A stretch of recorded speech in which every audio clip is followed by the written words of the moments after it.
एक बार फारस देश से घोड़ों का एक व्यापारी कुछ बेहद उत्तम नस्ल के घोड़े लेकर विजयनगर आया। सभी जानते थे कि महाराज कृष्णदेव राय घोड़ों के उत्तम पारखी हैं। उनके अस्तबल में चुनी हुई नस्लों के उत्तम घोड़े थे।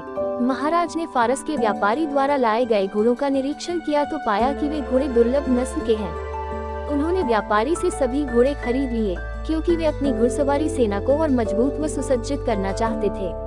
जब घोड़ों का व्यापारी चला गया तो महाराज ने अपनी घुड़सवार सेना के चुने हुए सैनिकों को बुलाया और एक एक घोड़ा देते हुए उसकी अच्छी तरह देखभाल और उसे भली भांति प्रशिक्षित करने को कहा। साथ ही यह भी कहा कि घोड़ों के प्रशिक्षण व भोजनादि का सारा खर्च राजकोष वहन करेगा। तेनालीराम को जब पता चला तो वह भी महाराज के पास पहुंचा और एक घोड़ा अपने लिए भी मांगा। उसे भी एक घोड़ा दे दिया गया। तेनालीराम ने घोड़े को घर लाकर अस्तबल में बांध दिया, लेकिन उसे न जाने क्या सूझा कि उसने अस्तबल के सामने की ओर भी दीवार उठवा दी। अब अस्तबल की स्थिति कुछ ऐसी हो गई थी कि न तो वह घोड़ा कहीं बाहर जा सकता था और न ही कोई उस अस्तबल में प्रवेश ही कर सकता था। तेनालीराम ने अस्तबल की दीवार में एक छोटी सी खिड़की छुड़वा दी थी जहाँ से घोड़े को दाना पानी दिया जा सके। उसी खिड़की से तेनालीराम घोड़े को हरी घास दाना पानी देता और घोड़ा भी खिड़की से अपना मुंह बाहर निकालकर उसे मुंह में दबाता और भीतर खींच लेता। घोड़े को पानी भी इसी खिड़की द्वारा पहुंचाया जाता।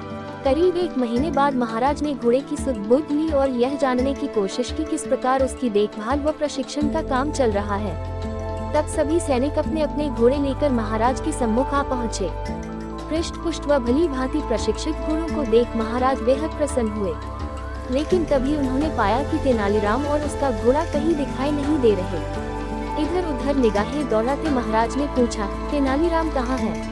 जाओ, उससे कहो कि अपने घोड़े के साथ हमारे सामने जल्दी पेश हो। एक सैनिक तेनालीराम के घर की ओर दौड़ा और उसे महाराज का संदेश दिया कि जल्दी से जल्दी घोड़े को लेकर उनके सामने हाजिर हो जाए। लेकिन तेनालीराम अकेला ही चल दिया। उसे अकेला आया देख महाराज बोले, तुम्हारा घोड़ा कहाँ है? आज मैं सभी घोड़ों का मुआयना कर रहा हूँ कि उनकी कैसी देखरेख की गई है। जाओ, अपना घोड़ा लेकर आओ। क्षमा करें महाराज, तेनालीराम बोला, आपने मुझे जो घोड़ा दिया वह घोड़ा गुस्सैल है और अड़ियल है।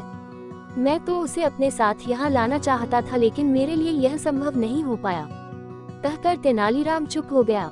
यदि ऐसा है तो मैं कुछ बहादुर सैनिकों को तुम्हारे साथ भेज देता हूँ, जो तुम्हारे साथ जाकर घोड़ा ले आएंगे।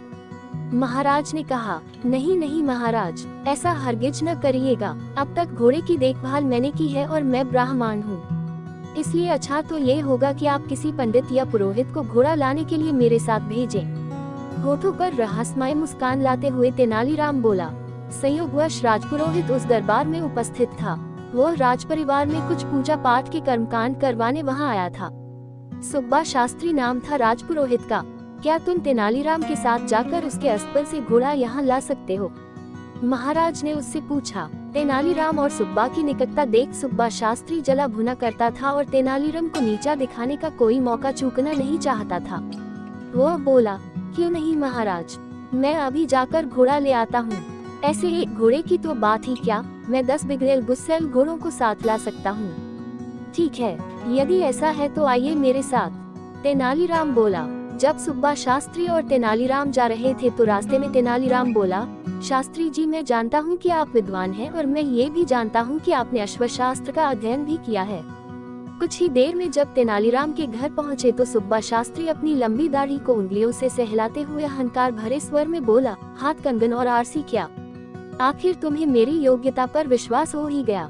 लेकिन शास्त्री जी, मेरा घोड़ा कोई साधारण घोड़ा नहीं है, इसलिए मेरा कहना माने तो पहले खिड़की से झांक कर देख ले, इसके बाद अस्तबल की दीवार तोड़कर घोड़े को बाहर निकालने की सोचना। अपने होठों पर कुटिल मुस्कान लाते हुए बोला तेनालीराम। तेनालीराम ने भी जैसे उस दिन सुब्बा शास्त्री से पुराना हिसाब किताब चुकता करने की ठान ली थी। इधर जैसे ही सुब्बा शास्त्री ने दीवार में बनी खिड़की में अपना हाथ डाला, तुरंत घोड़े ने उसकी दाढ़ी पकड़ ली। दरअसल वह उसकी दाढ़ी को भूसे का ढेर समझ बैठा था।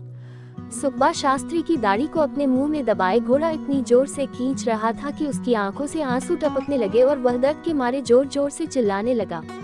अंततः अस्तबल की सभी दीवारें तोड़कर वह बाहर निकाला गया, मगर घोड़ा भी कुछ ऐसा हठीला था कि सुब्बा शास्त्री की दाढ़ी अब भी दबाए था। कोई और रास्ता न देख उन्हें उसी अवस्था में राजमहल की ओर जाना पड़ा। अब तक सुब्बा शास्त्री को ये बात समझ में आ चुकी थी कि पूर्व में जो वह तेनालीराम को नीचा दिखाने की फिराक में लगा रहता था, उसी का बदला तेनालीराम ले रहा है। वह तो बस मौके की तलाश में था, जो उसे आज मिल गया था। इधर महाराज और अन्य घुड़सवार सैनिक बेसब्री से उनका इंतजार कर रहे थे।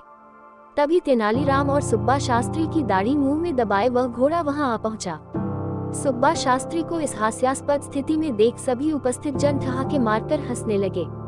यहाँ तक कि महाराज भी अपनी हंसी पर काबू न कर सके और बेतहाशा लगातार हंसते ही चले गए। लोगों को इस प्रकार हंसते देख वहां मौजूद घोड़े भी तरंग में आकर हिनहिनाने लगे। तेनालीराम का घोड़ा, जो सुब्बा शास्त्री की दाढ़ी मुंह में दबाए था, भी ये देख हिनहिनाने लगा। जैसे ही घोड़े ने अपना मुंह खोला, दाढ़ी मुक्त हो गई। सुब्बा शास्त्री ने चैन की सांस ली। तभी एकाएक अपनी हंसी को रोक महाराज गंभीर हो गए और बोले, तेनालीराम, मुझे इससे कोई आपत्ति नहीं कि लोगों को हंसाने के लिए हास परिहास किया जाए, बल्कि यह तो अच्छा ही है, क्योंकि हंसना स्वास्थ्य के लिए उत्तम होता है। लेकिन ऐसा परिहास मुझे स्वीकार्य नहीं जिसमें दूसरे को पीड़ा या कष्ट होता हो। तुमने सुब्बा शास्त्री जैसे विद्वान के साथ जो सुलूक किया है वह कतई शोभा नहीं देता। ये सरासर शास्त्री जी का अपमान है। मैंने तुम्हारे दिमाग में छिपी किसी खुराफात का अंदाजा उसी समय लगा लिया था जब तुमने मुझसे घोड़ा मांगा था, वरना तुम्हें घोड़े से क्या लेना देना। चलो, अपनी गलती के लिए शास्त्री जी से क्षमा याचना करो। लेकिन इससे पहले कि तेनालीराम क्षमा याचना करता, सुब्बा शास्त्री आगे बढ़कर बोला, महाराज, तेनालीराम का कोई दोष नहीं, ये निर्दोष है। दोषी यदि कोई है तो मैं हूँ। मैं तो हमेशा तेनालीराम को नीचा दिखाने की फिराक में लगा रहता था और कई बार तो मैंने इसका अपमान भी किया, लेकिन मेरे दुर्व्यवहार को ये बेचारा चुपचाप सहन कर गया। एक शब्द तक मुंह से नहीं निकला कभी। ये सब मैंने ईर्ष्यावश किया। इसने जो कुछ भी मेरे साथ किया अच्छा ही किया। दरअसल आज जो कुछ भी हुआ उससे मेरी आंखें खुल गई हैं। तेनालीराम ने मुझे सद्राह दिखाई है। अपनी बात समाप्त करते हुए सुब्बा शास्त्री ने आगे बढ़कर तेनालीराम को गले से लगा लिया। वहां उपस्थित महाराज और अन्य सभी उन दोनों को गले मिलना देख बेहद प्रसन्न हुए। ये कहानी सुनने में बेहद रोचक थी। तेनालीराम की चालाकी और सुब्बा शास्त्री की ईमानदारी की तारीकी से प्रस्तुति ने हंसी और सीख दोनों को दिया। कहानी से यह सीखने को मिलता है कि हमें अपने गलतियों को स्वीकार करना और दूसरों से माफी मांगना महत्वपूर्ण है।